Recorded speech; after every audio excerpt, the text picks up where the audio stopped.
या क्षणाची महत्त्वाची अपडेट समोर येते। उपमुख्यमंत्री एकनाथ शिंदे आता मालवणात दाखल झालेत। आमदार निलेश राणेंच्या घरी एकनाथ शिंदे यांचं आगमन झाल्याची माहिती आहे। शिंदेंच्या भेटीला खासदार नारायण राणे देखील दाखल झालेले आहेत। उपमुख्यमंत्री एकनाथ शिंदे आता मालवणात दाखल झाले असून आमदार निलेश राणे यांच्या मालवणमधील निवासस्थानी एकनाथ शिंदेंचं आगमन झाले।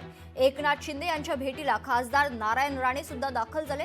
नारायण राणे, एकनाथ शिंदे व निलेश राणे यांच्यात काही वेळ बैठक झाली आहे। सिंधुदुर्गमधील युती तुटल्यानंतर एकनाथ शिंदे यांची मालवणात जाहीर सभा होते।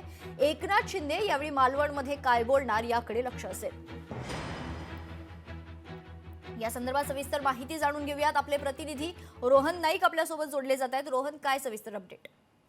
मेघना मॅडम, एकनाथ शिंदे यांचा दौरा अतिशय महत्त्वाचा मानला जातोय। सिंधुदुर्गमध्ये ज्या निवडणुका होत आहेत, 2 तारखेला याचं मतदान होणार आहे, त्या दृष्टीने शिवसेना आणि भाजपमध्ये जी युती होती तुटली आणि अतिशय आरोप प्रत्यारोप सुरू झाले। दोन्ही ठिकाणावरून नितेश राणे असतील, आमदार आणि निलेश राणे स्वतः दोन्ही भाऊ हे या रणांगणात निवडणुकीच्या उतरले। आणि आता पाहिलं असेल तर अतिशय महत्त्वाची बातमी की एकनाथ शिंदे हे सभेच्या ठिकाणी न जाता पहिल्यांदा नीलरत्न या निलेश राणे यांच्या घरी दाखल झालेले आहेत आणि त्यांची बैठक सुरू आहे। एकंदरीत निलेश राणे साहेब आता जो जिथे सभा आहे तिथे गेलेले आहेत, परंतु खासदार नारायण राणे हे आणि एकनाथ शिंदे यांची आता एक बैठक सुरू आहे। बैठकीच्या काय चर्चा होती अजून समजू शकत नाहीये, परंतु अजूनही बैठक चालू आहे।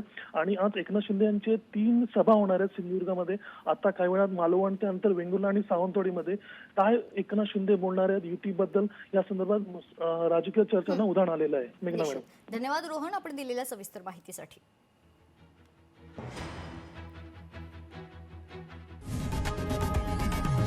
लोकशाही मराठी ऐका, पहा, जागरूक रहा।